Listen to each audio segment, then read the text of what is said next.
शादी ब्याह में आपने एक गाना सुना होगा। गाना है कि हाथी हाथी शोर किए गधों न ले आए।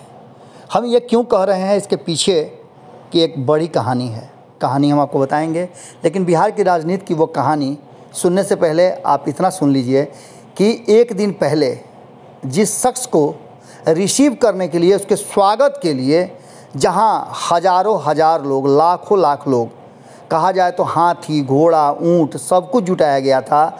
इतना ही नहीं, कई तरह की गाड़ियों की व्यवस्था की गई थी कि इसमें साहब आ रहे हैं, नए नए अध्यक्ष बने हैं पार्टी के, उनका स्वागत किया जाएगा और इससे एक संदेश दिया जाएगा कि बहुत कुछ करने आ रहे हैं। आने से पहले बहुत तरह की हवा बनाई जा रही थी। कहा यह जा रहा था कि आएंगे तो बिहार में बहुत बड़ा भूचाल आ जाएगा, बहुत कुछ बदल जाएगा। और इतना ही नहीं, कई पार्टियों में सेंधमारी हो गई है।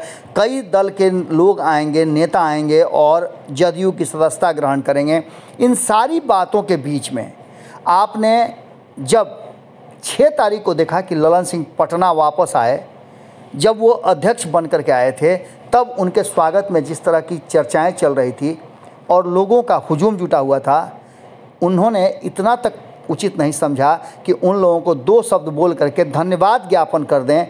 बस वो आए, अपनी बात कहे और धीरे से निकल गए। उन पत्रकारों को भी उन्होंने माकूल जवाब नहीं दिया जिसके अपेक्षा कर रहे थे पत्रकार कि ललन सिंह आए हैं तो बहुत कुछ बदलाव होगा, जदयू एक अलग तरह की धारा में बहेगी और बहुत कुछ चेंज नज़र आएगा।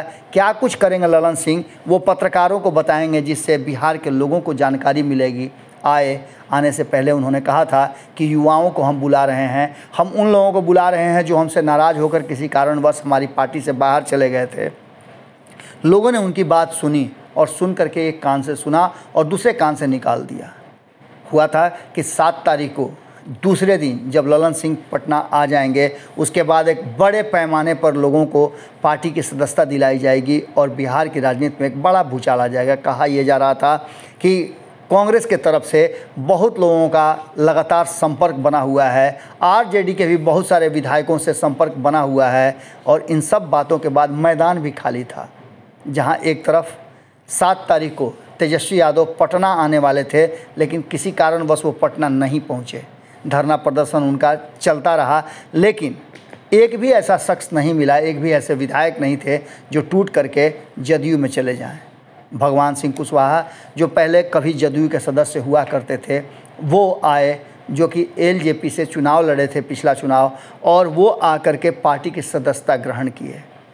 इस फ्लॉप शो को देखने के बाद कहीं ना कहीं एक बात तो तय नज़र आ रही है कि क्या ललन सिंह, जो कभी 2005 में और अन्य समय पर वक्त पर इस चुनाव से पहले भी कई दलों से तोड़ करके किसी दल से एमएलसी, किसी दल से विधायक ले करके आए थे, क्या अब उनका वो पावर, वो जो उनका स्पार्क था, वो कम हो गया है? क्या होगा ये तो आने वाला भविष्य बताएगा, लेकिन वर्तमान परिस्थिति में इतना ज़रूर कहा जा सकता है कि ललन सिंह का जो शो था, वो पहला ही शो बड़ा ही फ्लॉप शो हुआ। अब इस बात को लेकर के विपक्षी भी तंज कस रहे हैं कि हाथी हाथी शोर किए गधों न ले आए। जुड़े रहिएगा भारत लाइव के साथ, खबरें ऐसे ही आपके पास लगातार आती रहेंगी। बहुत बहुत धन्यवाद। अगर ये वीडियो पसंद आई और वह बिहार के राजनीति और बिहारियत से सरोकार रखेनी तो सब्सक्राइब बटन दबा के चैनल के सब्सक्राइब कर ली। ओजे एगो घंटी बा, ओकरा बटन दबा देला से कुल सटीक और मारक खबर रुआ मुफ्त में मिल जाई। अगर रुआ पत्रकारिता के हमनी के नया प्रयोग में सहयोग कर चाहतानी तो ज्वाइन बटन दबा दी। पेटीएम नंबर नोट कर ली 9386816700। धन्यवाद।